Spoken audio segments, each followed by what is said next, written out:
नमस्कार. आजच्या भागामध्ये तुमच्या सगळ्यांचं स्वागत. सबसे बड़ा गुरु, गुरु से बड़ा गुरु का ध्यास और उससे भी बड़े श्री स्वामी समर्थ महाराज. असं ज्यांच्याविषयी म्हटलं जातं ते स्वामी समर्थ महाराज. त्यांनी त्यांच्या भक्तांना अभयदान दिलं. भिवू नकोस, मी तुझ्या पाठीशी आहे. हे त्यांचे शब्द भक्तांसाठी जणू कवचकुंडल आहेत, ज्यामुळे भक्त निर्भयपणे अगदी कोणत्याही संकटाला सामोरे जातात. हीच ऊर्जा प्रेरणा मिळवण्यासाठी लाखो भक्त अक्कलकोटला येत असतात. आणि आज आपणही इथेच आलेलो आहोत. निवासासाठी स्वामींनी स्वतःच्या निवासासाठी अक्कलकोटची निवड केली, म्हणजे ही भूमी नक्कीच खास आहे. अक्कलकोट हे नावही खास आहे. अक्कलकोट म्हणजे प्रज्ञापूर, जिथे प्रज्ञा म्हणजे बुद्धी श्रद्धेला शरण जाते अशी जागा. दुसऱ्या शब्दात बुद्धीचा कोट म्हणजेच किल्ला उभा केला तरी तो किल्ला ज्याचे रक्षण करतो आहे ते परमतत्व म्हणजे भक्ती किंवा साक्षात स्वामी समर्थ आहेत. म्हणून आज या अक्कलकोट भूमीचा, संस्थानाचा आणि भोसले राजघराण्याचा इतिहास समजून घेण्याचा आपण प्रयत्न करणार आहोत. स्वामींचा वरदहस्त ज्या भोसले घराण्याला लाभला आहे त्याचे विद्यमान वारसदार मालोजी राजे भोसले यांच्याशी आपण संवाद साधणार आहोत. चला तर मग. पण आपण त्यांना भेटण्यापूर्वी एक गोष्ट तुम्हाला सांगायची. या दरवाजाच्या वर तुम्हाला तिथे गणपतीची एक प्रतिमा दिसते का? किती लांब आहे तुम्हाला दिसते? पण स्वामी समर्थ महाराज हे अजानुबाहू होते. जानू म्हणजे गुडघा, गुडघ्यापर्यंत ज्यांचे हात जायचे असे आपले स्वामी समर्थ महाराज. ते या वाड्यात शिरताना या गणपतीला आपल्या हाताने वंदन करायचे आणि मग आत जायचे. खरंच कमाल नाही का? तुम्हाला उंचीचा अंदाज येत असेल, पण ही आठवण तुम्हाला सांगावीशी वाटली. सगळं अक्कलकोट ॲज बघायला गेलं ना, सो व्हेरी ब्युटिफुल गाव आहे. आणि एकदा तुम्ही त्यांच्या चरणी गेला की then तुम्हाला you have nothing to worry about. आता बघा, माझ्यासारखा नास्तिक माणूस आस्तिक झालो, नास्तिक होऊन मी आता डिरेक्टली महाराजांना सरेंडर करून दिलं. म्हणजे तुम्हाला काय करून घ्यायचंय करून घ्या. अडचणी पण, त्या परीक्षा पण खूप घेतात महाराज. महाराजांचं ते श्रद्धा तपासून घेतात. हो, आणि दर स्टेपला घेतात. असं नाही की तुम्ही आज भक्त झाला की तुमची परीक्षा संपली, असं नाहीये.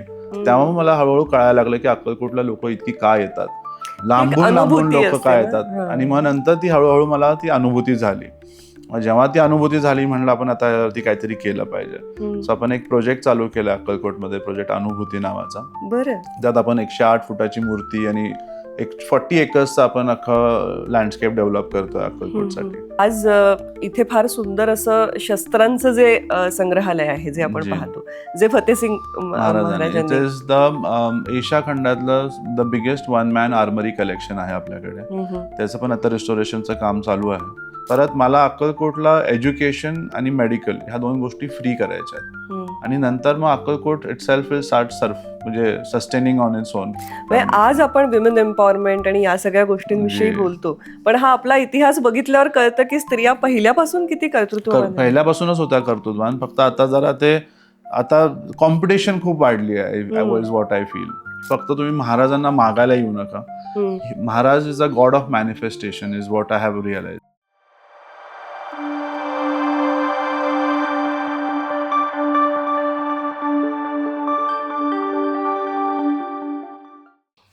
नमस्कार.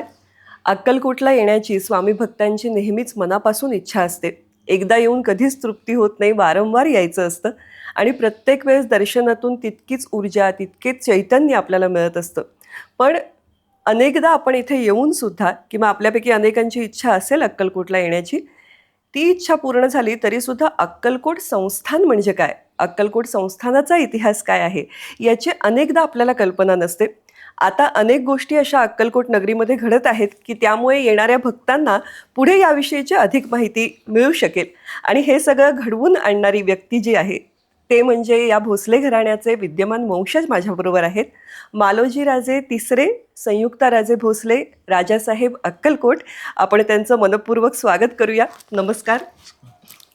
एकतर राजघराणं, राजवाडा असं म्हटलं की एक वेगळं वातावरण मनामध्ये तयार होतं. पण तुम्हाला भेटल्यानंतर एक इतकी तरुण व्यक्ती आणि इतका रस इतिहासामध्येही घेणारी आणि त्याचं जतन करण्यामध्ये रस असणारी, लोकांपर्यंत ते पोहोचवण्यासाठी उत्सुक असणारी, तुम्हाला भेटून फार आनंद होतो आहे. धन्यवाद. मी आता जसं म्हटलं की स्वामींच्यामुळे अक्कलकोट नगरी ही जगप्रसिद्ध आहे आणि जगभरातून लोक इथे येत असतात. पण हे एक ऐतिहासिक संस्थान सुद्धा आहे, याचं भान अनेकदा आम्हाला नसतं. तर ह्या संस्थानाचा इतिहास काय? अक्कलकोट हे तर फार प्राचीन नगर आहे ना? जी जी. अक्कलकोट तसं बघायला गेलं तर एक 1000 वर्षांपेक्षाही जुनं वास्तव्य गाव आहे हे. पण आधी इथं जर का तुम्ही जुना राजवाडा बघितला तर जुना राजवाडा वॉज बिल्ड बाय द चौल्या एम्पायर. त्या काळापासून म्हणजे आपण 900 AD मध्ये आपण जर का गेलो तर तेव्हापासून आपल्याकडे ओल्ड पॅलेसवरती चिन्ह आणि आपल्याकडे जे शिलालेख आहेत that takes us back to 900 AD. तेव्हापासून अक्कलकोट गाव हे नगर स्थायिक आहे अक्कलकोटमध्ये. त्याचं नाव वेगवेगळे नावं होते आधी, प्रज्ञापुरीवरनं असे वेगवेगळे नावं करत करत it has reach to Akkalkot. So अक्कलकोटचा इतिहास बघायला गेला तर 1707 सालापासून मराठे अक्कलकोटला आले. शाहू महाराजांना हा अक्कलकोट हा Pargana as a wedding gift म्हणून देण्यात आलेला. तर तेवढ्या लांब इतक्या लांब कुणाला बसवायचं म्हणून त्यांनी त्यांच्या सर्वात मोठा मुलगा जे फतेसिंग महाराज होते त्यांनी अक्कलकोटच्या गादीवरती बसवलं आणि मग तिथनं अक्कलकोटचा प्रवास सुरू झाला. म्हणजे हा जो ही जी वंशावळ आहे या घराची ती फतेसिंग महाराज पहिल्यांपासून सुरू झाली. तर त्याची सुरुवात अशी झाली. फार पराक्रमी होते ना? हो, ते खूप शूरवीर योद्धा होते. त्यांनी आपला रायगड जो जिंकून दिला 25 वर्षानंतर तो फतेसिंग महाराजांनी अक्कलकोटवरनं आणि बऱ्याच मराठा सैन्यांबरोबर मुघलांकडनं आपल्याला परत जिंकून दिला रायगड. आता जसं back beyond if you see अक्कलकोटचा इतिहास जेव्हा ओल्ड पॅलेस म्हणतो आपण तो चौल्या पहिले राहिले. आय थिंक 1300 शतकापर्यंत चौल्या राष्ट्रकुटाच होते. 1300 पासून 1707 पर्यंत मुघल एम्पायर होता अक्कलकोटमध्ये आणि मग 1707 पासून मराठा अक्कलकोटला स्थायिक झाला. बापरे, हा किती प्राचीन इतिहास आहे. आणि मग एकदा इथे म्हणजे संस्थानिक म्हणून भोसले घराण्याचा प्रवास सुरू झाल्यानंतर कोण कोण महत्वाचे राजे झाले आणि म्हणजे स्वामींचं इथे आगमन होईपर्यंतचा इतिहास काय? तेव्हा आधी अक्कलकोटला एवढं रहदारी नव्हती. इथं येणारे लोक म्हणजे जे गाणगापूर, तुळजापूर आणि पंढरपूर हा त्रिकोण जेव्हा करायला येत होती लोक तर त्यांना सगळ्यांना Akkalkot was a very beautiful resting place. कारण location wise it is in the middle of हे तिन्ही लोकेशन्सच्या मध्ये आहे हे गाव. तर अक्कलकोटला बरेचसे विद्वान लोक यायचे. पूर्वी travelling was done only by हे जे संत लोक होते किंवा नोमॅडिक लोक फिरायचे for to get education for other reasons. ती लोक सगळी अक्कलकोटमध्ये खूप भेटायचे आणि मग तसा अक्कलकोट वॉज अ एक हॉटस्पॉट म्हणता येईल ह्या सगळ्या लोकांसाठी होता. आणि मग नंतर इनिशियली अक्कलकोट वॉज एवढं क्राऊडेड नव्हती जागा, कुणी येत पण नव्हतं. आता 2020 सालापासून अक्कलकोटची गर्दी भयानक आणि भक्ती पण भयानक वाढलेली आहे. तर त्याच्या आधी Akkalkot was just a farming आणि मराठा एम्पायरसाठी एक महत्वाचं जागा का होती. कारण ह्या भागातनं जर का तुम्ही बघितलं तर बिजापूर, गाणगापूर आणि औरंगाबाद ह्यांची सगळी आर्मी फोर्स जी यायची that is to always enter from the Solapur region. कारण औरंगाबाद भलेही लांब असलं तरी नगर मार्गी त्यांना साताऱ्याकडे जायचं म्हणलं तर त्यांना घाट क्रॉस करावं लागायचं. आणि मेन म्हणजे मोगलांचं मेन हत्यार होतं तोफ गोळे वॉज त्या मेन आर्टिलरी होती त्यांची. तर ही फ्लॅट लँडमधनं जाण्यासाठी आणि सातारावरती अटॅक न होण्यासाठी अक्कलकोट संस्थान सोलापूरच्या महत्वाच्या म्हणून मागच्या साईडला होता. आणि गनिमी गावा आपण ओळखूनच आहात तर तो दॅट्स वाय सोलापूरच्या मागे अक्कलकोट अँड टुवर्ड्स साऊथला बघायला गेलं तर देन वी रीच सातारा. मी असंही ऐकलंय की जेव्हा फतेसिंग महाराज गादीवरती आले आणि त्यांनी संस्थानाचा कारभार सांभाळला त्यावेळेस त्यांनी खूप तटबंदी पण तयार केली होती. हो, अक्कलकोटला एक खूप ब्युटिफुल वॉल होती. फ्रॉम ऑल सगळ्या बाजूनी भिंत होती आणि 2 प्रवेशद्वार होते. एक जे वटवृक्ष मंदिराच्या बाहेर एक प्रवेशद्वार होतं आणि एक समाधी मंदिराच्या जवळ एक प्रवेशद्वार होतं. आणि हे अख्खं तटबंदीच्या आतमध्ये हे छोटंसं गाव रचलं होतं. आणि त्यानंतर मी असं एक ऐकलं की शहाजी राजे दुसरे हे जेव्हा गादीवरती आले ते वयाने फार लहान होते मला वाटतं ते जेव्हा गादीवर आले. आय थिंक समवेअर अराउंड 8 ते 9 वर्षाचे होते शहाजी राजे जेव्हा गादीवरती आले. त्यांना शिकवण्यासाठी बाळशास्त्री जांभेकर यांची नियुक्ती झाली होती असंही मी ऐकलं. तर त्याविषयी थोडं अधिक सांगाल? तर बेसिकली तेव्हा त्या काळामध्ये there was a lot of British rule आपल्या इथे तोपर्यंत चालू झालेला. सो देर वर 2 पीपल हू वुड टीच कुठल्याही रॉयल फॅमिलीला. एक use to be a very विद्वान इंडियन कोणतरी आणि एक ब्रिटिशर टू लुक आफ्टर की त्यांना व्यवस्थित शिकवतायत की नाही, कारण they wanted to manage both. भारतीय परंपरा ही पण पाहिजे होती राजकुमाराला माहिती आणि पाहिजे, त्यांना ब्रिटिशचे पण रूल्स अँड रेग्युलेशन माहीत पाहिजे होते. त्यामुळे ते 2 लोक कंटिन्युअस अक्कलकोटच्या राजघराण्यामध्ये कायम असायचे. आणि आपण ज्या इतिहासाच्या टप्प्याविषयी सगळ्यांच्या मनात उत्सुकता असेल ती म्हणजे इतक्या कर्दळीवनातून मी आलो असं स्वामी नेहमी म्हणतात. पण भारत भ्रमण केल्यानंतर त्यांनी अक्कलकोट नगरीचा निवासासाठी निवड केली. तर ही निश्चितच एक फार वरदहस्त आहे या भूमीलाही आणि आपल्या घराण्यावरही त्यांचा कायमच वरदहस्त राहिलेला आहे. तर ह्या सगळ्याची सुरुवात कुठेतरी चाहूल जी आहे ती शहाजीराजे दुसऱ्यांच्या काळामध्ये लागली होती. तेव्हा कसं झालं, शहाजीराजे वॉज अ खूप मोठे दत्त भक्त होते आणि ते सतत गाणगापूरला दर्शनाला दर गुरुवारी ते दर्शनाला जायचे. तर ते जाता जाता त्यांना एकदा स्वप्नात आलं की तुमच्या गावामध्ये खूप मोठा संत येणार आहे आणि तुम्हाला अक्कलकोट परत गाणगापूरला यायची काही गरज नाहीये. तरी ते सतत जात राहिले की हा संत गुरु जे कोण येणार ते कधी येणार आणि कोण येणार. तर त्यांना सांगण्यात आलेलं की ते जे कोणी येणार ते तुमच्या नंतर येणार. म्हणून आफ्टर शहाजीराजे दुसरे जेव्हा वारले त्यानंतर मालोजीराजे दुसऱ्यांकडं गादीचा सगळा जबाबदारी आणि रिस्पॉन्सिबिलिटी आली. आणि जेव्हा मालोजीराजे गादीवरती बसले त्याच्याच काही काळानंतर स्वामी समर्थ महाराज अक्कलकोटमध्ये त्यांनी प्रवेश केला.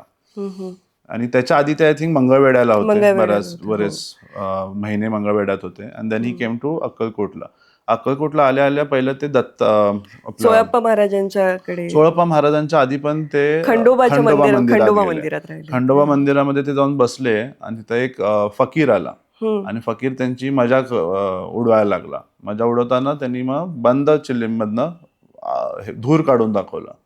तेव्हा त्या फकीराला कळालं की कोणतरी असा साधा माणूस नाही, कोणतरी मोठे व्यक्ती आहेत. मग तो पळत पळत चोळप्पांच्या घरी गेला आणि त्यांना सांगितलं की असं असं कोणतरी आलंय. मग तिथनं ते पुढं चोळप्पाच्या घरी गेले.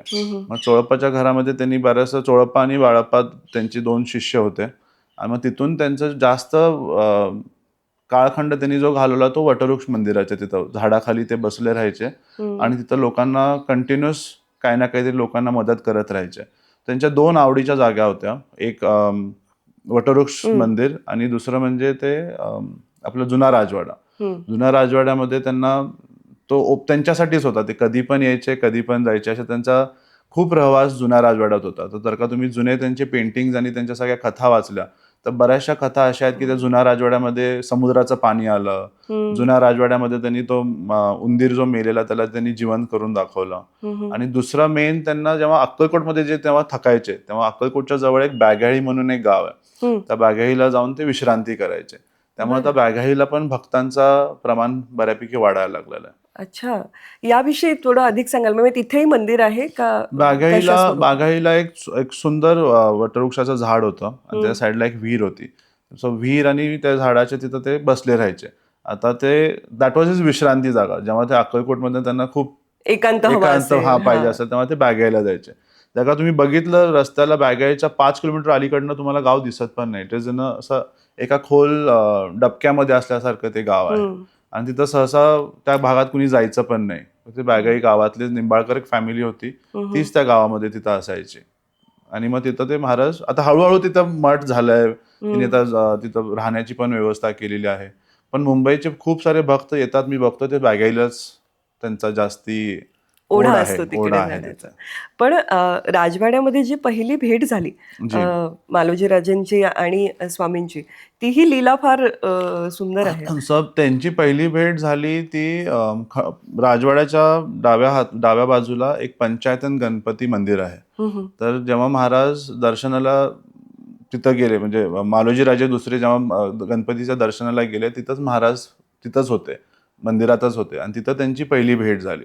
मग जेव्हा त्यांनी महाराजांना नमस्कार केला, स्वामी समर्थ महाराजांना, तर त्यांनी त्यांना एक ऑरेंज कलरचं वस्त्र दिलं आणि मग ते वस्त्र अजूनही आपल्या देवघरात त्याचं पूजा केली जाते. आणि तेव्हापासून मग, आणि मालोजी राजेंना सांगितलेलंच होतं त्यांच्या वडिलांनी, शहाजीराजे दुसऱ्यांनी, की आपल्या गावात एक संत येणार आहेत आणि त्यांची आपल्यावरती खूप श्रद्धा असणार आहे किंवा त्यांचं आपल्यावरती श्रद्धा कृपा म्हणण्यापेक्षा असणार आहे. त्यांच्या आपल्यावरती खूप कृपा कृपादृष्टी असणार आहे, असणार. कृपादृष्टी असणार आहे. आणि तसंच झालं. अक्कलकोटचं जी डेव्हलपमेंट झाली मालोजी राजे दुसऱ्यांच्या काळखंडात ती इतकी जास्त प्रमाणात झाली की अक्कलकोटला प्रॉस्पेरिटी झाली भरपूर. आणि म्हणजे जे काय अडचणी होत्या, जे काय सगळं, त्या सगळ्या महाराजांनी त्यांना क्लिअर करून दिलं अक्कलकोटला, आणि तिथून अक्कलकोट खूप राईज झालं पुढं. भक्तांसाठी महाराज धावून येतात, म्हणजे हो. भिवू नकोस मी तुझ्या पाठीशी आहे, हे अक्षरशः खरे वचन आहे, तसं प्रत्येकाची प्रचिती असते. तर या बाबतीतल्या काही इतिहासातल्या लीला किंवा काही आत्ताही अलीकडच्या काळातले काही अनुभव तुम्ही सांगू शकाल? इतिहासातल्या लीला तर तुम्हाला पुस्तकांमध्ये कळतीलच, पण माझे क्लोज अनुभव खूप आहेत. म्हणजे युजली महाराजांचं मी बघितलंय, जेवढे पण इवन विथ मी, नास्तिक लोकांना ते आस्तिक खूप लवकर करतात. आणि नास्तिक लोकांनाच त्यांचा असं नाही म्हणणार फक्त नास्तिक लोकांना, पण माझा एक्सपिरियन्स, मी तर नास्तिक होतो, मी कधी महाराजांती पण विश्वास मला वाटतं नव्हता करत. मनातला संशय घालवतात, हो, निसंशय करतात. एकदम क्लिअर करून टाकतात तुमच्या मनात हे असल्या गोष्टी काय आहे, कसं आहे.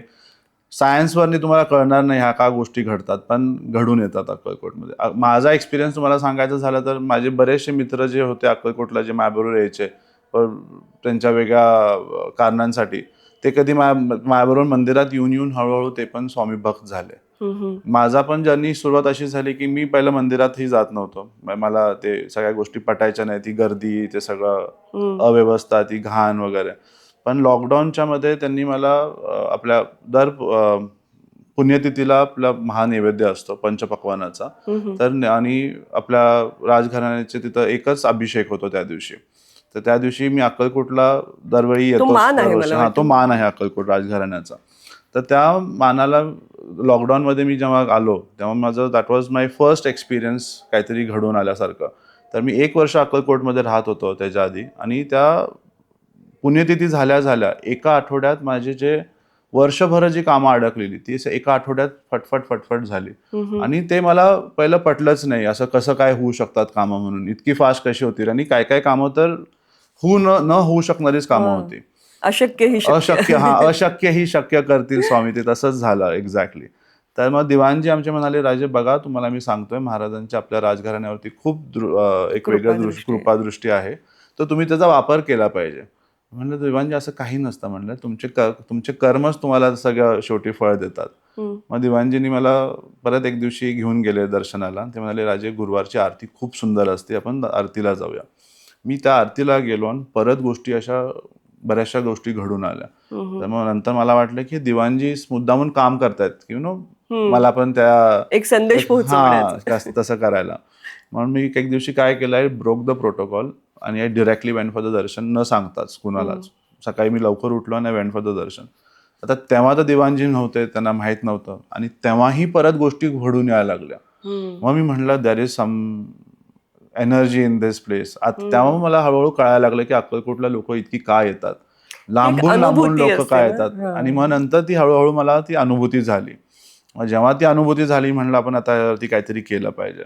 सो आपण एक प्रोजेक्ट चालू केला अक्कलकोटमध्ये, प्रोजेक्ट अनुभूती नावाचा. त्यात आपण 108 फुटाची मूर्ती आणि 40 एकर्सचा आपण अख्खं लँडस्केप डेव्हलप करतोय अक्कलकोटसाठी.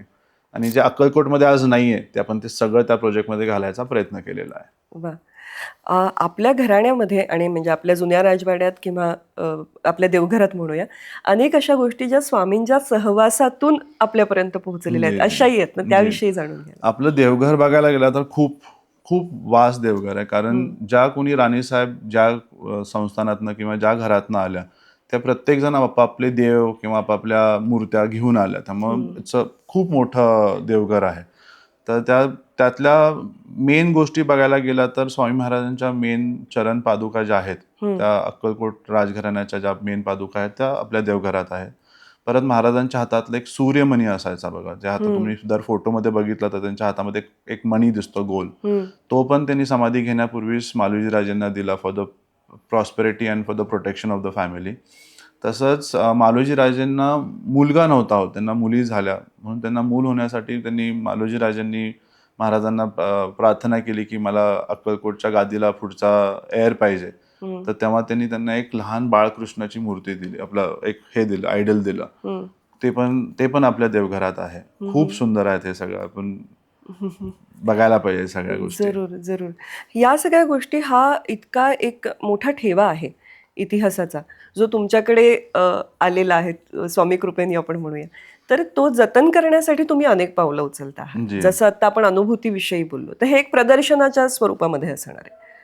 अनुभूतीचं स्वरूप कसं असेल, म्हणजे आम्हाला कुठे पाहता येईल अनुभूती आपण आता तुम्ही मंदिराला जाता तिथं आपल्या रामतळा एक मोठा एरिया आहे. रामतळा आणि हत्तीतळ. रामतळा आणि हत्तीतळाच्या मध्ये एक ऑलमोस्ट एक 40 एकर्सचा पीस ऑफ लँड आहे. कसं झालं, 40 वर्ष आफ्टर इंडिपेंडन्स अक्कलकोट राजघराण्यातलं कोणी कधी अक्कलकोटला आलंच नाही. त्यामुळे ह्या सगळ्या लँड्स तशाच ओपन राहिल्या आणि सिटीज आजूबाजू डेव्हलप झाली. तर मी जेव्हा अक्कलकोटला आलो, जेव्हा मला महाराजांची अनुभूती झाली, तेव्हा मी ठरवलं की आपण काहीतरी महाराजांसाठी पण केलं पाहिजे. आणि हे मी केलं पाहिजे किंवा तुम्ही सांगून केलं पाहिजे, हे सगळं घडवून आणतात महाराज, म्हणतो ना आपण. त्यांनी अख्खं सगळं घडवून आणलं.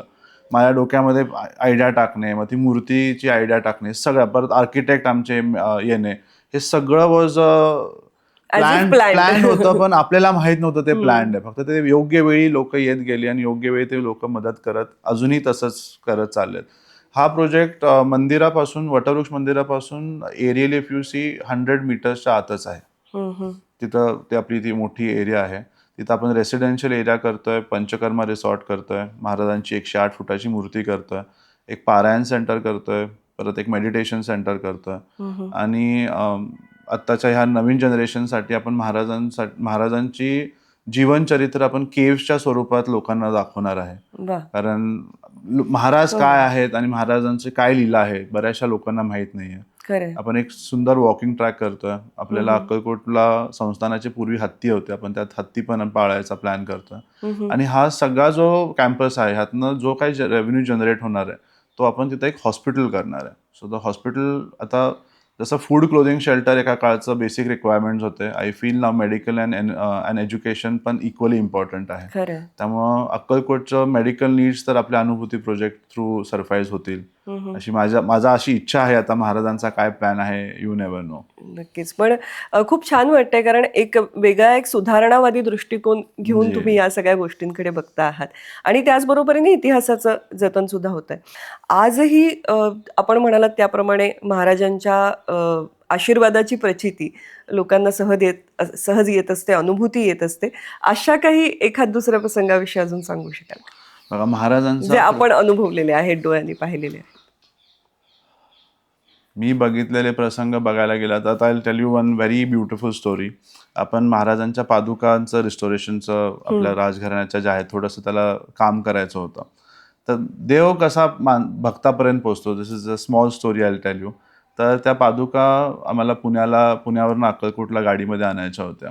आणि आम्ही गाडीमधनं येताना प्रवासामध्ये मी रिफ्रेशमेंटसाठी एका हॉटेलमध्ये थांबलो, जरा पाणी वगैरे सगळं रिफ्रेश व्हायला.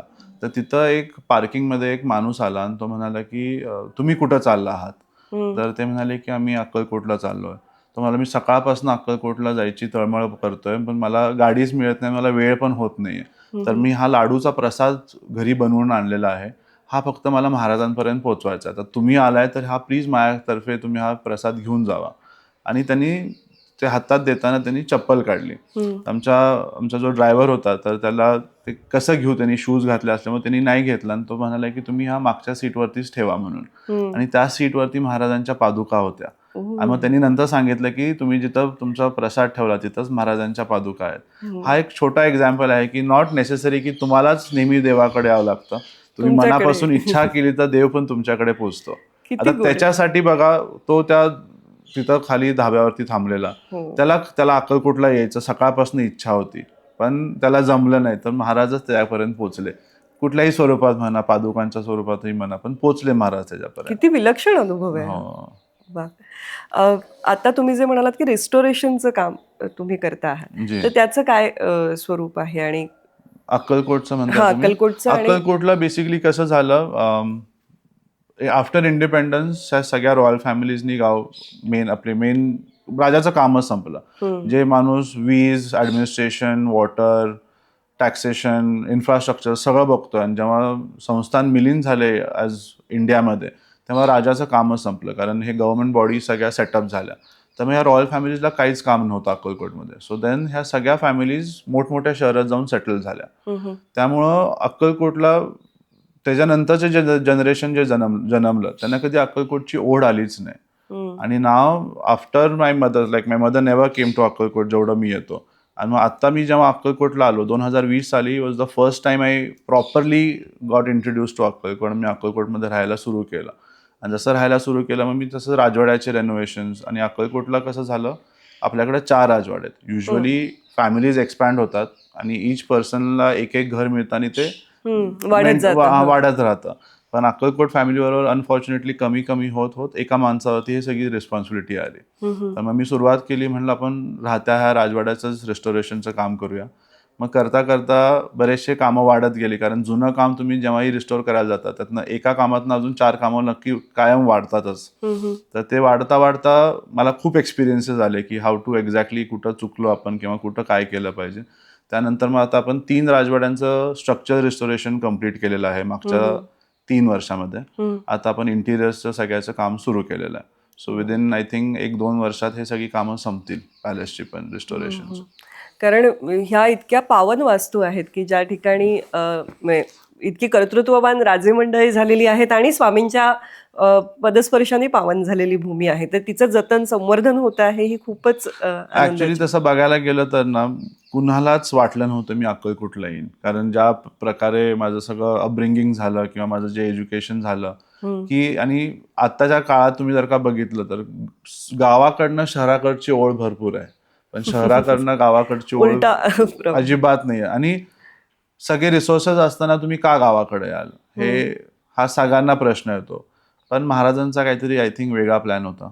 त्यामुळे त्यांनी मला बऱ्यापैकी ट्रेन करून खूप धीट बनवून मग मला अक्कलकोटला पाठवलंय. आता आय डोंट नो काय करून घ्यायचंय त्यांना अक्कलकोटमध्ये, पण अनुभूती हा एक छोटा एक किक स्टार्टसाठी म्हणता येईल. महाराजांचीच इच्छा आहे ते प्रोजेक्ट व्हावा. इवन आम्ही तो अनुभूती प्रोजेक्ट जेव्हा आम्ही त्याचं लेआउट प्लॅन करत होतो तेव्हाही महेश नामपूरकर साहेब आर्किटेक्ट जे आहेत आपले, त्यांना दृष्टांत झालं की महाराज निद्रा पोझिशनमध्ये त्या अख्ख्या कागदावरती त्यांना दिसले. आणि आपल्या त्या प्रोजेक्ट तसाच त्याच हिशोबाने आपण तो अख्खा प्रोजेक्ट पण डिझाईन केलेला आहे. त्याच्या आकृतीमध्ये कुठेतरी हो हो, म्हणजे जिथं महाराजांचं मस्तक आहे तिथं त्यांचं आपलं रेसिडेन्शियल एरिया आहे, जिथं त्यांचा हा रेस्टिंग हात येतो तिथं आपलं हॉस्पिटल आहे, जिथं त्यांचं चेस्ट एरिया आहे तिथं आपण महाराजांचं जीवनचरित्र दाखवणार आहे, तिथं त्यांची नाभी आहे तिथं आपण 108 फुटाची मूर्ती करतोय. परत निद्रा पोझिशनमध्ये जो वरचा हात जो आहे तिथं आपण फूट कोट करतोय, कारण कंटिन्युअस हालचाल असते. आणि जिथं अख्खं पायाचं वजन आहे तिथं आपण हत्तीचं स्थान घेतोय. आणि हा जो रेस्टिंग खालचा लेग आहे तिथं आपण पंचकर्मा रिसॉर्ट घेतोय. आणि ते इतकं परफेक्ट बसलं सगळं.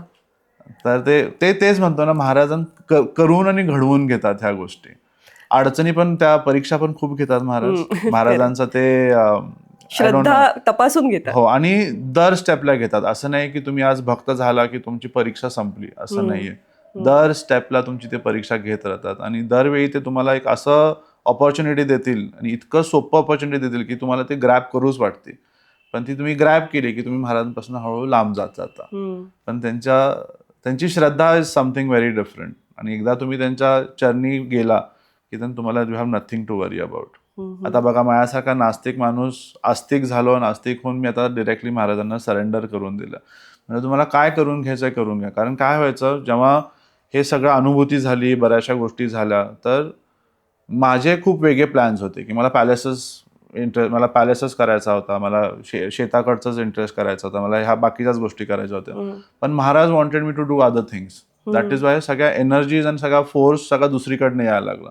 Then eventually I gave up. म्हटलं, कारण मी माझी माणसं एका दिशेने लावणार, दुसऱ्या दिशेने माणसं काम करत येणार आणि ते सगळं मॅच होत नव्हतं. Then now I stopped everything.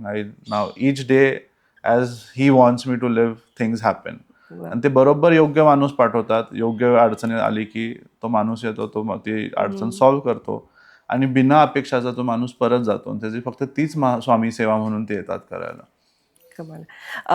या पुढच्या काळातलं तुमचं अक्कलकोट विषयीचं विजन म्हणूया काय आहे? अक्कलकोटला मी बघतो as a very very developed city. म्हणजे आय वॉन्ट टू मेक अक्कलकोटचं देवस्थान किंवा अक्कलकोट ॲज अ शहर बघायला गेलं तर आत्ता खूप अव्यवस्था आहे गावामध्ये. कारण खूप लवकर खूप क्राऊड यायला लागलाय. हे गाव खूप शांत होतं. हे 2020 सालापासून जो महाराजांची भक्ती वाढलेली आहे आणि जो लोकांचा येण्याचा फोर्स वाढलेला आहे तो खूप म्हणजे बरोबर. कमी टाइम मध्ये खूप मोठा झालेला आहे. त्याच्यासाठी गावालाही क्षमता वाढवायला लागेल. गावाला तयारीच नव्हती आता ती करायची. त्यामुळे आता हा अनुभूती प्रोजेक्ट बऱ्यापैकी मदत करेल सगळ्या गोष्टींसाठी. परत मला अक्कलकोटला एज्युकेशन आणि मेडिकल ह्या 2 गोष्टी फ्री करायच्या आहेत. आणि नंतर मग Akkalkot it self will start Surf म्हणजे सस्टेनिंग ऑन इट्स ओन. कारण काय होतं, तुम्ही एज्युकेट केलं ना एकदा लोकांना, की आज काय होतं, एज्युकेटेड लोक अक्कलकोटमध्ये खूप कमी आहेत. आणि जे थोडीशी ऑपॉर्च्युनिटी मिळाली की ते सोलापूरला जातात. बरोबर. आणि सोलापूरमधनं थोडी ऑपॉर्च्युनिटी मिळाली की ते पुण्याला जातात. पुण्यानंतर स्काय इज द लिमिट. तुम्ही मग कुठेही जाऊ शकता. तिथनं सगळे तुम्हाला डोर्स ओपन होतात. पण अक्कलकोटमध्ये होतं काय, ते लोकल पॉप्युलेशन नसल्यामुळे किंवा हे थोडं पण स्किल लेबर नसल्यामुळे तो खूप ड्रॉबॅक पडतो अक्कलकोटला. पण आता रिसेंटली बऱ्याचशा गव्हर्नमेंट स्कीम्स आणि बऱ्याचशा लोकल ऍक्टिव्हिटीजमुळे आता हे सगळे नवीन एंटरप्रेन्योर जे शहरात जात होते ते सोलापूरवरनं परत अक्कलकोटला यायला लागले. त्यामुळे आय एम व्हेरी हॅपी. आणि एकदा एज्युकेट केलं ना सगळ्यांना, की आज जे मी लोकांना शिकवतोय उद्या मला लोकांकडनं शिकायची इच्छा आहे, की नाही राजे आपण हे असं नको, आपण हे असं करूया. बरोबर. ते जेव्हा होईल ना, that is the day I have one Akkalkot is what I think. वा. आणि एका अर्थाने तुम्हाला ती परंपराही लाभलेली आहे. म्हणजे आज इथे फार सुंदर असं शस्त्रांचं जे संग्रहालय आहे जे आपण पाहतो, जे फतेसिंग महाराजांनी. इट इज द एशिया खंडातलं the biggest one man armoury collection आहे आपल्याकडे. त्याचं पण आता रिस्टोरेशनचं काम चालू आहे.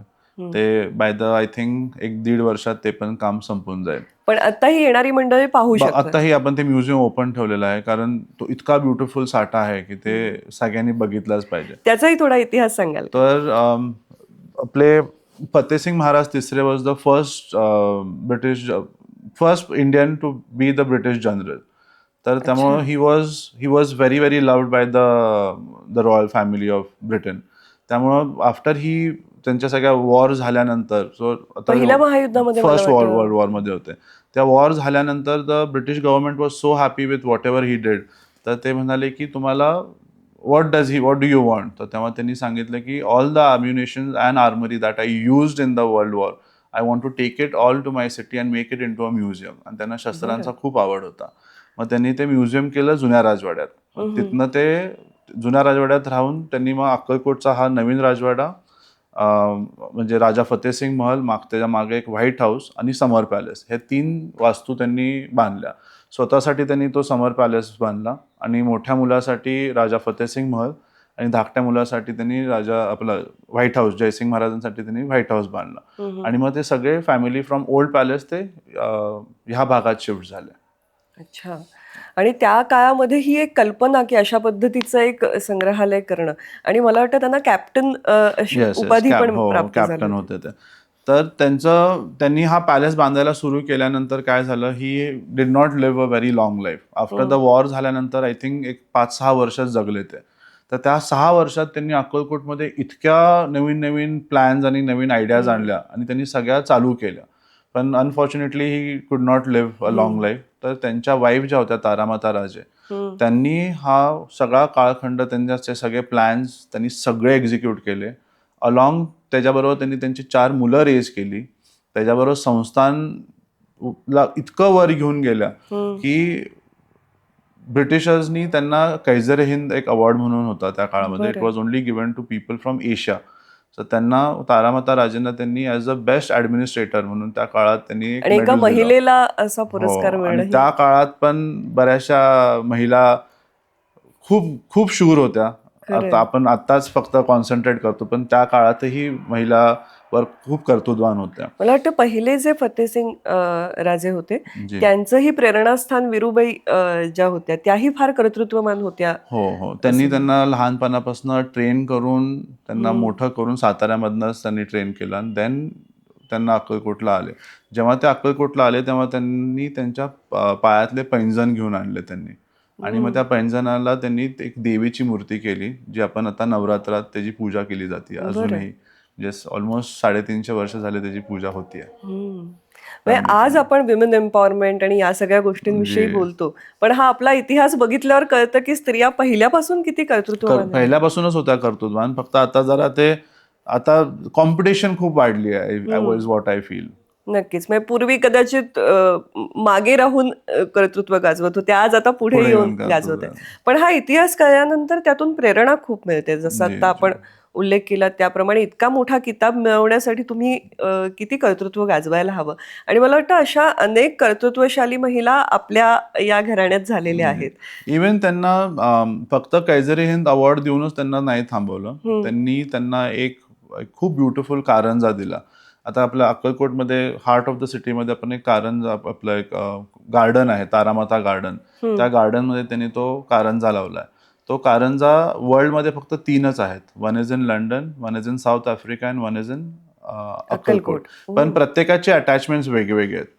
पण तो इतका फक्त एक अवॉर्ड देऊन कसं चालेल, एक मेडल देऊन राजघराण्याला कसं चालेल. त्यामुळे ते gifted her a fountain also along with it. किती सुंदर. मला वाटतं जे जे कोणी अक्कलकोटला येतील त्यांनी या गोष्टी सुद्धा आवर्जून पाहिल्या पाहिजेत. हा फारच ऐतिहासिक असा दस्तावेज आहे आणि अभिमानाची स्थळं आहेत ही आपल्यासाठी.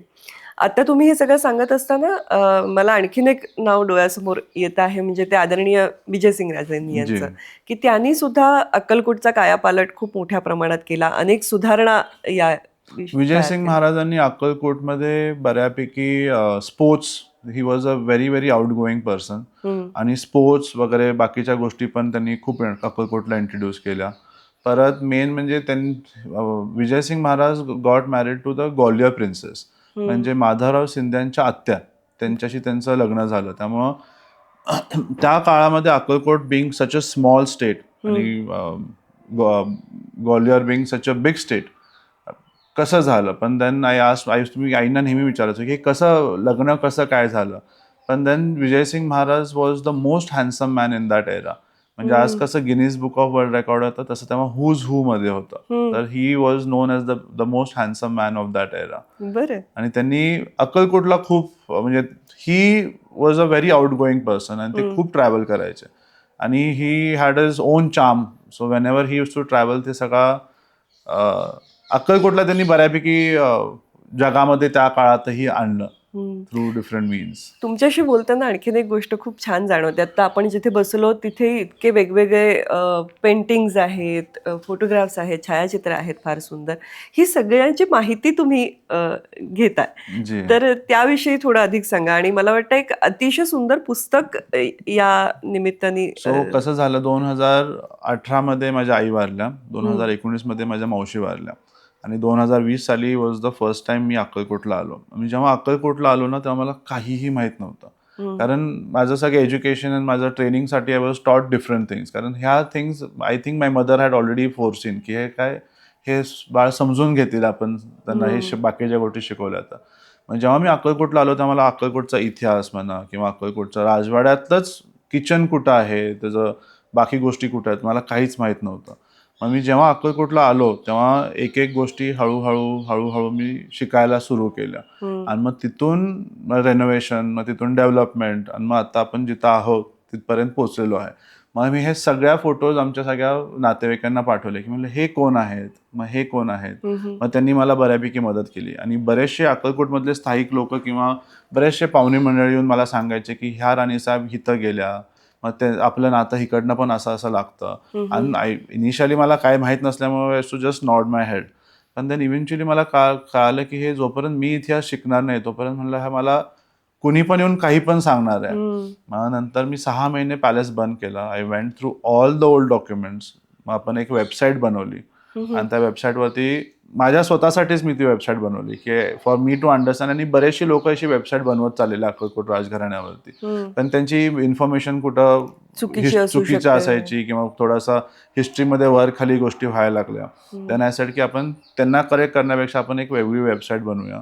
मग आता आपण अक्कलकोट रॉयल फॅमिली म्हणून एक वेबसाईट बनवली आहे which has the entire history of what the Akkalkot gadi is, with the lineage, with बाकीच्या फॅमिलीची स्टोरी, परत अजून काय काय अक्कलकोटमध्ये घडलं. आणि आता फक्त अक्कलकोटच्या इतिहासावरती लोकांना इंटरेस्ट सगळ्यांना नसू शकतो. त्यामुळे आपण अक्कलकोटला स्वामी महाराजांचे भक्त जे येतात त्यांना पण त्या वेबसाईटवरती इंटरेस्ट असावा म्हणून आपण त्या ह्याच्यामध्ये आपण एक अक्कलकोटमध्ये बघण्यासारखी ठिकाणे म्हणून ते पण त्यात ऍड केलेलं आहे. त्यामुळे अक्कलकोटमध्ये आपण चूज केली समवेअर अराउंड 32 ठिकाणी आहेत 32 बघण्यासारखी. ठिकाणं. 32 ठिकाणे आहेत बघण्यासाठी. त्याचा मी प्रत्येकाचा लेख आणि त्याचं गुगल लोकेशन दिलेलं आहे. सो जर का मायापर्यंतही माणूस नाही पोहोचला तरी त्या वेबसाईटच्या माध्यमातून तुम्ही अख्ख्या सगळ्या 32 ठिकाणी अक्कलकोटमधल्या बघू शकता. वा, किती छान आहे हे. म्हणजे एक पर्यटन स्थळ सुद्धा, कारण धार्मिक आणि सांस्कृतिक केंद्र तर आहेच, पण इथे आल्यानंतर काय पाहावं हे एकदा जर माहिती झालं तर सहकुटुंब, आणि तुम्ही जसं म्हणालात की तरुणाई जी आहे ती आता खूप मोठ्या प्रमाणात श्रद्धेकडे आकर्षित होते आहे, स्वामींकडे आकर्षित होते आहे, तर त्यांना इथे आल्यानंतर अलीकडे आपण ज्याला डेस्टिनेशन म्हणतो हो. त्या पद्धतीने कुठेतरी एक आपली अशी एक जागा आहे कारण जिथे काय होतं, जर फॅमिलीमध्ये तुम्ही जर का बघितलं, जेव्हा तुम्ही ॲज अ रिलिजियस टुरिझम म्हणून निघता बाहेर, तर त्यातल्या एकाच व्यक्तीला किंवा 2 व्यक्तींनाच मंदिराकडे किंवा स्पिरिच्युअलिटीकडे ओढ असतो. पण बाकीच्या लोकांना नॉट नेसेसरी तेवढाच ओढा असावायला पाहिजे. आणि वेगवेगळ्या वयोगटातली हो. मंडळी असतात त्यामुळे कुटुंबात. त्या सगळ्यांसाठी पण काहीतरी अक्कलकोटमध्ये करायला असायला पाहिजे. त्यामुळे मी ह्या सगळ्या जागा त्यांना दाखवण्यासाठी त्या वेबसाईटवरती पण टाकलेल्या आहेत. परत अक्कलकोटचा खूप जुना इतिहास आहे. अक्कलकोटला 1707 सालापासूनचा आत्ताचा इतिहास आपण त्या वेबसाईटवरती टाकला. त्याच्या आधीचा पण बऱ्यापैकी इतिहास आहे, त्या पुस्तकांमध्ये आहेत आपल्या इथं. त्यामुळं हा सगळा साठा म्हणजे सगळ्यांना सगळं अक्कलकोट ॲज अ बघायला गेलं ना, सो व्हेरी ब्युटिफुल गाव आहे. फक्त आपण म्हणतो की इथं ऊन आहे आणि घाण आहे, पण आजूबाजूचा परिसर अक्कलकोटचा खूप सुंदर आहे. नक्कीच. अगदी सहजपणे तुम्हाला आठवतील अशी एक 2-4 ठिकाणं सांगाल का मला? अक्कलकोटमध्ये बघा, माझं वेगळी अशी, म्हणजे तुमच्या आवडीची असते. वेगळी आवडती जागा बघायला गेलं तर शिवपुरी म्हणून एक गाव आहे इथं अक्कलकोटमध्ये. तिथं गजानन महाराजांचं तिथं त्यांनी अग्निहोत्र अक्कलकोटमध्ये सुरू केलेलं आहे. बरं. परत एक बॅघाळी जिथं महाराज स्वतः जायचे, ते एक खूप सुंदर गाव आहे. परत सांगवी म्हणून एक आपलं अक्कलकोटच्या जवळ एक गाव आहे. त्या सांगवीमध्ये एक खूप सुंदर विहीर आहे. त्या विहिरीच्या आतमध्ये गाईचा गोठा आहे आणि तिथं एक विहिरीच्या आतमध्ये गाईचा गोठा आहे आणि एक 12-15 कुटुंब राहू शकतील अशी तिथं त्या विहिरीच्या आत जागा आहे.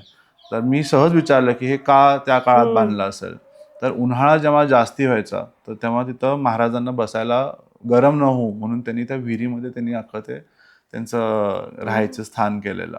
बरं. आणि ते खूप बघण्यासारखं आहे. परत दुसरं खासबाग म्हणून आपलं अक्कलकोटच्या जवळच एक छोटंसं वस्ती टाईप आहे. त्या खासबागामध्ये महाराज खूपदा यायचे आणि तिथं एक पंखा विहीर म्हणून आहे. सो 3 विहिरी एकत्र केलेल्या आहेत आणि that was the water filtration विहीर त्या काळातली. आणि पहिल्या विहिरीत पाणी भरलं की ते ओव्हरफ्लो होऊन वरचा क्रीम पाणी ह्या विहिरीत पडायचं. ह्याचा ओव्हरफ्लो झाला की ते तिसऱ्या ह्याच्यात पडायचं आणि तिसऱ्या ह्याला त्यांनी मोटर पंपिंग सिस्टीमनी गावाला अख्खं पाणी द्यायला त्यांनी सोय केलेली. अक्कलकोटमध्ये बघण्यासारख्या खूप सुंदर जागा आहेत आणि इथं बघायला. नक्कीच. मला वाटतं की आपल्या सगळ्यांची उत्सुकता प्रचंड वाढवणारं असं आता आपल्याला मालोजीराजेंनी सगळं सांगितलेलं आहे. आणि आणखीन काय अशा गोष्टी आहेत की ज्या भविष्यात घडाव्या असं तुम्हाला वाटतं, आणि स्वामींच्या संदर्भामध्ये भक्तांना म्हणा आणि खास करून तरुणांना तुम्ही काय सांगाल? भक्तांना आय विल टेल की फक्त अक्कलकोटला फक्त तुम्ही महाराजांना मागायला येऊ नका. Maharaj is a god of manifestation is what I have realize. तुम्ही जे मनापासून, आता फॉर एक्झाम्पल तुम्हाला एखादी गोष्ट लागणार पाहिजे असेल आणि तुम्ही ती महाराजांना मागायला आला तर महाराज तुम्हाला ते कधीच देणार नाहीत. पण तुम्हाला जी गोष्टीची गरज आहे ती महाराज तुम्हाला 100% देणार. That is how manifestation works with Maharaj. आणि he is a god of miracles. परत आणि मॅनिफेस्टेशन करूनच तुम्ही सगळ्या गोष्टी बऱ्यापैकी कष्टांना फळ देणार आहे. आणि तुमचं त्याच्या मागं खूप क्लीन इंटेन्शन पाहिजे. तुम्ही जर का बॅड इंटेन्शननी आला किंवा तुम्हाला काहीतरी चुकीचं करायचं असेल तर Maharaj is not the person who is going to guide you or help you also in that matter. त्यामुळे manifestation really works with him. That is why मी जो कोण भक्त येतो ना त्यांना तेच सांगतो की तुम्ही मागायला जाऊ नका. फक्त महाराजांना फक्त नतमस्तक व्हा and just surrender yourself to Maharaj and he will take care of you completely. वा, खरंच आहे. अगदीच. आता तुम्ही इतकं छान सांगितलं भक्तीच्या अनुषंगाने. तुमच्या उपक्रमांविषयी तुम्हाला काही सांगायला आवडेल का जाता जाता? आता मला माझ्याकडनं बघा महाराज सगळं घडवूनच घेणार आहेत. त्यामुळं I am not a person with a plan anymore. आधी माझ्या खूप प्लॅन्स होते की मी हे करणार ते करणार, पण आता महाराजांच्या मी जेव्हा सरेंडर झालोय तर तेव्हापासून मी आता बघायला लागलोय ना, त्या गोष्टी घडवून घेतात आणि त्या इतक्या परफेक्टली बनवून घेतात ना की परत तुम्हाला त्याकडे बघायची गरज लागत नाही. नक्कीच.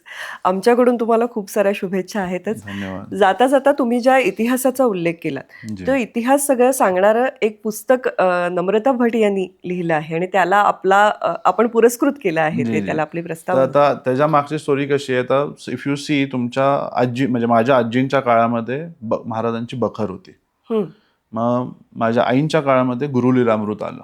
बरोबर. आता का तुम्ही बखर आणि गुरु लीलामृतमध्ये बघितलं तर बखरेमध्ये तोच उल्लेख आहे जो गुरु लीलामृतमध्ये आहे, पण गुरु लीलामृतमध्ये जरासं टाइमलाईन त्यांनी व्यवस्थित जोडलेली आहे, कारण त्यांना फर्दर इन्फॉर्मेशन मिळत गेली महाराजांबद्दल.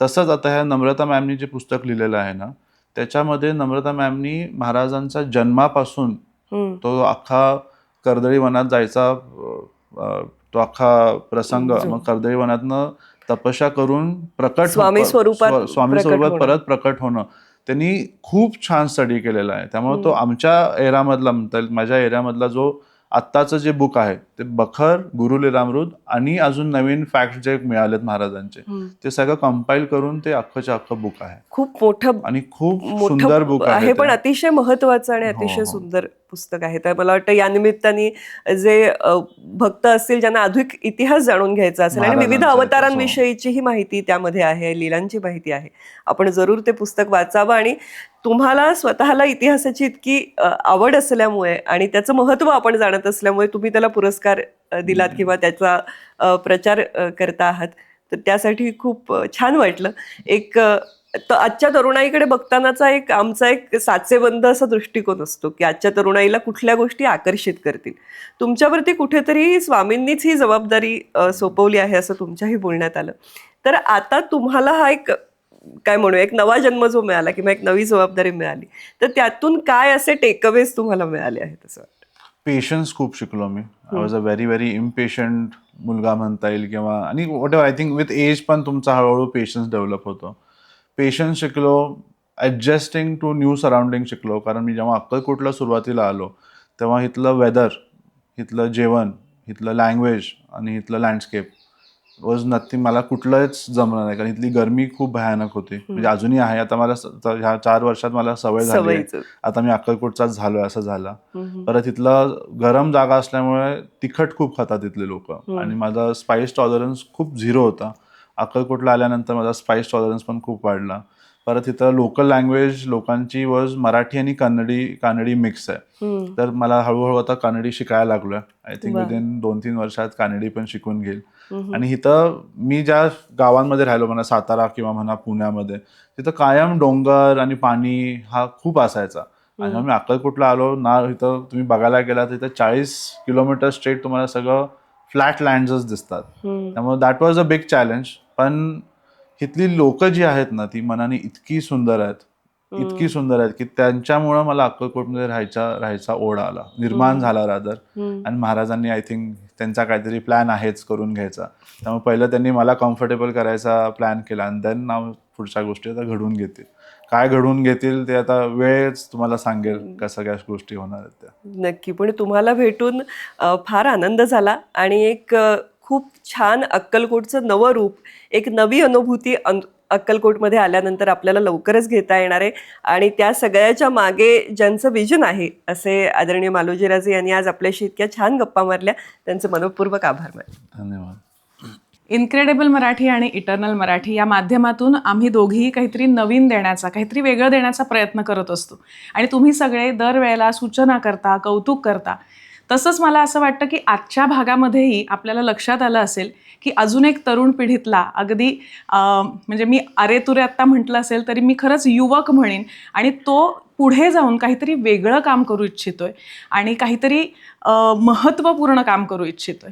तुम्ही सगळेजण जसे आम्हाला कायम मार्गदर्शन करता, आमच्या पाठीशी उभे राहता, तसं मला असं वाटतं की स्वामींचा वरदहस्त असला तरीही एक स्वामी भक्त म्हणून किंवा लोकाश्रय म्हणून तुम्ही नक्कीच त्यांच्याकडे पाहिलं पाहिजे, त्यांच्या कामाकडे पाहिलं पाहिजे. आणि ते नुसतं पाहायला पाहिजे नाही, म्हणजे फक्त यूट्यूबवर हातात नाही, तर इथे येऊन अक्कलकोटमध्ये येऊन त्याचा अनुभव घेतला पाहिजे आणि अनुभूती घेतली पाहिजे. त्यामुळे मला असं वाटतं की आजचा भाग आमच्यासाठी हा खरंच खूप समाधानकारक होता आणि तुम्हाला सुद्धा यातनं बरंच काही मिळालं असेल अशी मी आशा करते. आणि अर्थात हे असे वेगवेगळे भाग बघायचे असतील तर मधुरा वेलणकर साटम ही जी आपली यूट्यूब वाहिनी आहे तिला पसंती द्या, तिचा प्रसार करा आणि सभासद व्हा, अर्थात लाईक, शेअर आणि सबस्क्राईब करा. आणि आज इतकी छान अनुभूती आम्हाला मिळाली. खरं तर हा कुठेतरी आमच्यावर सुद्धा असलेला आशीर्वाद आहे. मी असं समजते की आमच्याकडनंही हे जे काम होतं आहे त्यामागे हाच आशीर्वाद आहे आणि म्हणून आमच्याकडनं एक छोटीशी भेट आपण मालोजीराजे यांना देऊया. आज आपल्या या भागामध्ये आपल्याला विशेष अतिथी म्हणून श्रीमंत मालोजीराजे तिसरे, संयुक्ता राजे भोसले, राजासाहेब अक्कलकोट यांची विशेष उपस्थिती लाभली आणि त्यांनी इतक्या छान पद्धतीने आपल्याला इतिहासही सांगितला आणि पुढची जी त्यांची विजन आहे, त्यांच्या भविष्यातल्या योजना आहेत त्याही विषयी माहिती दिली. तर आपण सगळ्यांच्या वतीने आपण त्यांना एक छोटीशी भेट देऊया. धन्यवाद.